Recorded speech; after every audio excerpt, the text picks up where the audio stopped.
Hi Scorpio, welcome to my channel, Starchaeology Tarot. I am Desi. I will be your Starchaeologist, aka tarot reader for this July reading. Welcome to July. Can you believe we're here? I cannot.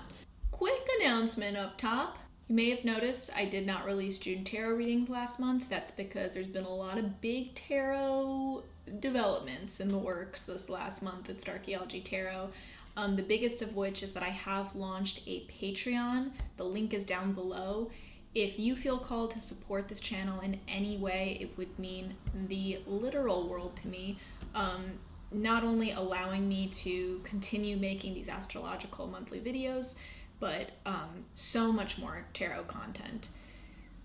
Everything from moon transit videos to pick a pile readings, to more specialized readings in career, love, etc. Weekly sign readings and daily card pulls are also goals in the future. So if you're able to, the very first tier of my Patreon is $8 a month, extremely affordable, and just gives you access to so much of that future content. I also say this because starting next month, not all 12 signs for each astrological reading each month will be available. I plan to rotate the signs. If you're someone who looks forward to your astrological reading every single month, I encourage you to become a patron.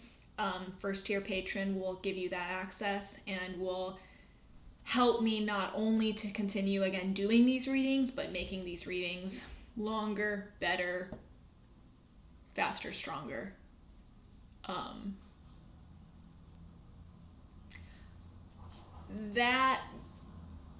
So thank you for allowing me to tell you about this.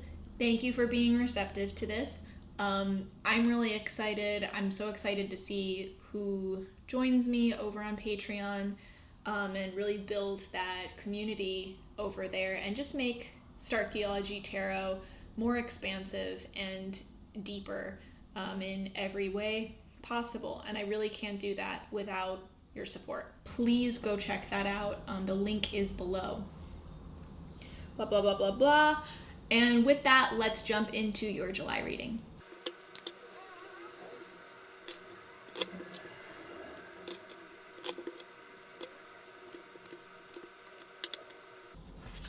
Scorpio, hot dog. Wow, I'm just taking this all in. So we have the Four of Wands, the Star, the Eight of Cups, and the Knight of Wands. And then I felt called to look at the bottom of the deck just immediately, and the Devil was there. Something is happening. You're breaking free of something that has enslaved you. I'm hearing for some of you for a very, very long time. Something you've had great hope of overcoming that you actually are able to overcome right now, but it is so essential that you are brave. It is so essential that you are brave right now. Knight of Wands, it's almost like whatever thinking you're doing, stop. There is not a single swords card here, and the Devil often can signify literal physical addictions or mental addictions, like to negativity, to negative stories, to words, to people that are only living on in our minds because we are giving them a microphone there. And we have Wands and Cups cards, and then the Star. I mean, this is such a departure, Scorpio, from thought, from mental activity. And Knight of Wands also often signifies, that bravery, that sense of duty to yourself. I think in this case, this is also duty to your dreams, duty to emotional intelligence you have, all for the goal of security, stability. I'm hearing for some of you an engagement, union, because the Four of Wands often signifies, it's like the honeymoon card, it can mean an engagement party, literally, or a marriage, a wedding, big life milestones that deserve this many balloons to celebrate. So I see, Scorpio, that there's a lot of hope for that for you. The Star card is right next to that. This is a dream come true for you. or a dream that you hold that you're wanting to come true. You want that wish fulfillment. I think though, wow, this is fascinating.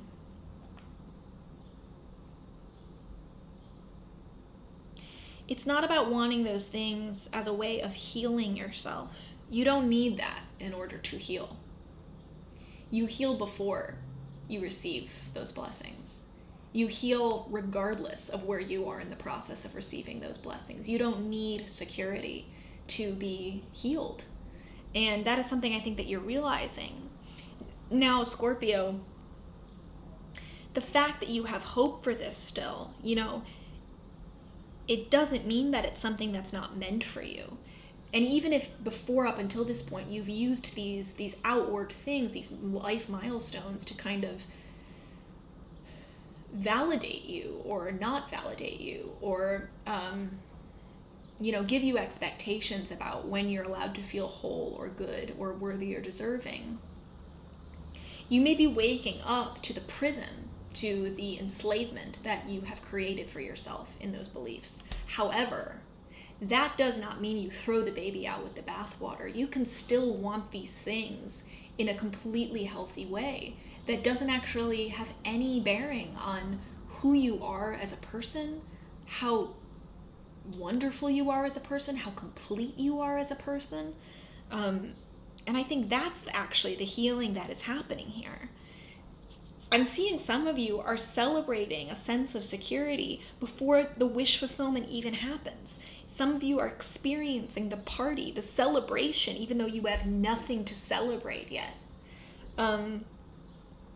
It's almost celebrating the hope, celebrating the dream that's in you, and also celebrating, the star is like, just getting another sense of the star in this reading, because the star in other tarot decks is depicted as this naked woman, next to this body of water, and she's free. She's not really worried about what she's doing. She's pouring some of the water back into the water, and then she's pouring some onto the land, and there's just this trust in the world around her. She doesn't need to conserve the water and think how to use it perfectly. She's like, I give some here, and also I am free of judgment myself. This is the calm after the storm. I am naked and in the wild, and this is who I am, and I'm my authentic self. And there's peace in the star card. There's peace in that. It's almost like sometimes we need to feel that sense of peace with ourselves in the world before we can experience that dream come true. That the star also promises, or that deep healing that the star promises. The peace precedes the wish fulfillment. But the fact that you have the dreams that you have, Scorpio, the fact that you have the hopes that you have, don't throw those out. Those don't mean nothing just because maybe you have misused them with this devil energy. You can repurpose those and use them in a way that actually does support you, not hurt you. And the fact that you have these dreams in the first place, the fact you have these hopes in the first place, the star reminds us that they are planted there for a reason. They're planted there because they're already yours. They're just waiting to be brought into the physical world. When we have such deep hope for things, we have that hope because the hope itself is evidence that that potential is possible for us. The hope is evidence of the dream that is yet to come true. So see your hope not as something that makes you feel separate from the thing you don't have at, but rather see the hope itself in you as the evidence of what is to come. You just have to be brave again and fight for it and do that, sometimes act without thinking, without engaging in the mental, what's the word I'm looking for? The mental, going through mental hoops, that has kept you maybe enslaved in the past. You don't need to be going through these motions anymore. These motions are not, these motions are more of a prison than anything else. Knight of Wands, you have a duty to yourself. You have a duty to your dream. You have a duty to this celebratory person, celebratory version of yourself. You also have a duty to your emotional intelligence. Eight of Cups comes out when it's like, we know that we need to adjust something, even if there is no physical clue that something needs adjusting. That something can look perfect on paper, and we know that it has run its course, or it's time to shift into something else. If you have some emotional nagging about this dream for you, Scorpio, about the hope for you, or about the devil, your what you've been a slave to, what these negative patterns are, or some sort of nagging feeling about this sense of security, about what you've been hoping for, that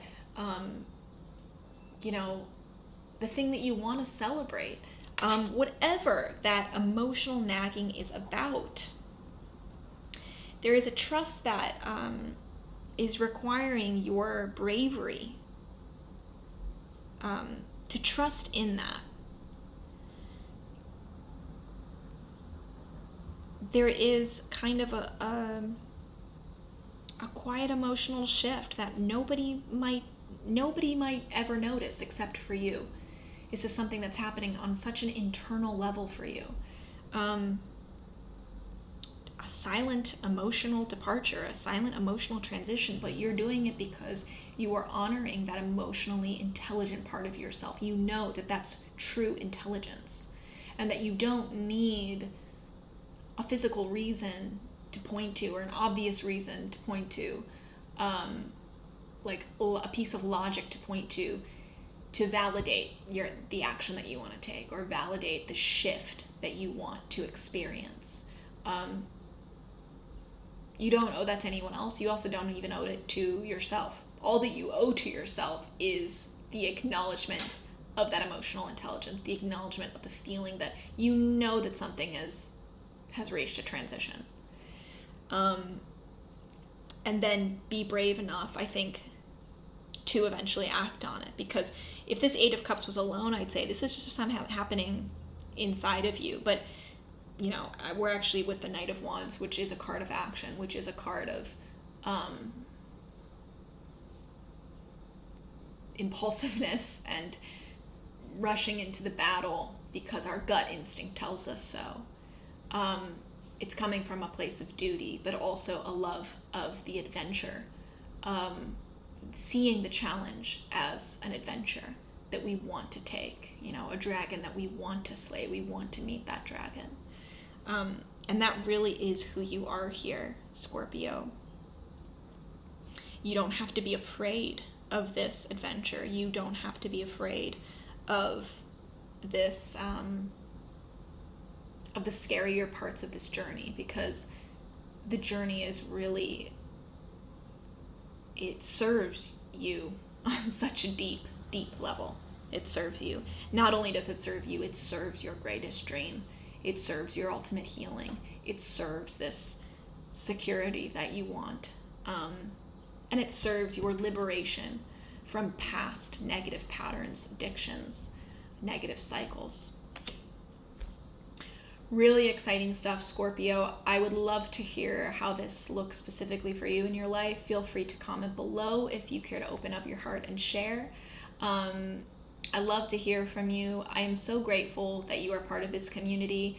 I'm grateful for those of you also checking out Patreon. Wherever I get to connect with you, I am so happy I get to do so. It's an honor and privilege to get to read for you.